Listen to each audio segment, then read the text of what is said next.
je veux optimiser ma transmission et la succession. Plutôt que de transmettre un actif immobilier en direct, je vais transmettre les parts d'une société civile. Pourquoi?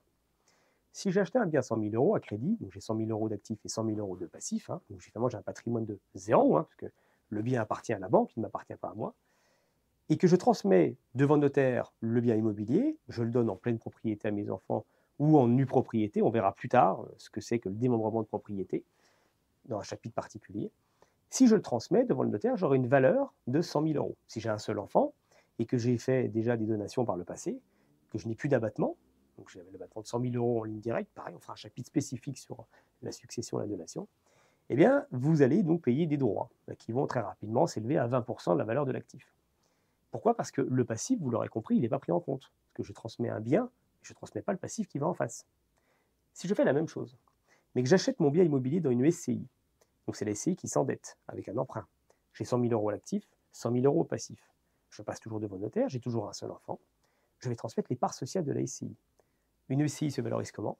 Son actif, moins son passif, éventuellement réévaluer les plus ou moins values latentes depuis que vous l'avez créé, bien sûr. Mais dans mon exemple à moi, si je l'ai créé en cette année, que je donne cette année, j'ai donc 100 000 euros moins 100 000 euros.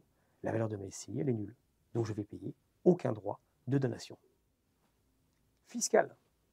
Je vais retrouver le volet fiscal que j'avais tout à l'heure au niveau de ma holding. Alors non pas le régime mère-fille, que si ma SCI elle est prise seule et séparément, je n'ai pas de filiale en dessous. En revanche, je peux optimiser mon bien immobilier en faisant une option à l'impôt sur les sociétés. Si je souhaite conserver mon bien, bien entendu. Parce que si je suis à l'impôt sur les sociétés, je vais reprendre le régime que vous connaissez. Ça veut dire j'aurai mes loyers, moins mes charges, moins mes fameux amortissements. Je vous rappelle que pour avoir un ordre de grandeur, sur un bien immobilier de 250 000 euros de valeur, vous allez passer un amortissement qui est de 10 000 euros par an. Et cet amortissement, je vous rappelle que c'est une charge comptable calculée, ce n'est pas du cash que vous sortez, et ça vient simplement moins de vos loyers. Donc vous allez écraser votre bénéfice taxable, et ce bénéfice taxable ne va pas subir votre TMI, tranche marginale d'impôt sur le revenu, plus 17,2, ce qui vous amène avec un TMI moyen en France de 30% pour un public d'investisseurs. 30 plus 17,2, ça fait 47,2. Et bien, plutôt que vous avoir 47,2, vous aurez au maximum 25% d'IS. 25% d'IS sur une assiette taxable beaucoup plus faible, parce que mon amortissement vient gommer mon bénéfice taxable. Donc on voit que j'ai optimisé mes flux et mes cash flows futurs dans ma SCI parce que j'ai simplement opté à l'IS.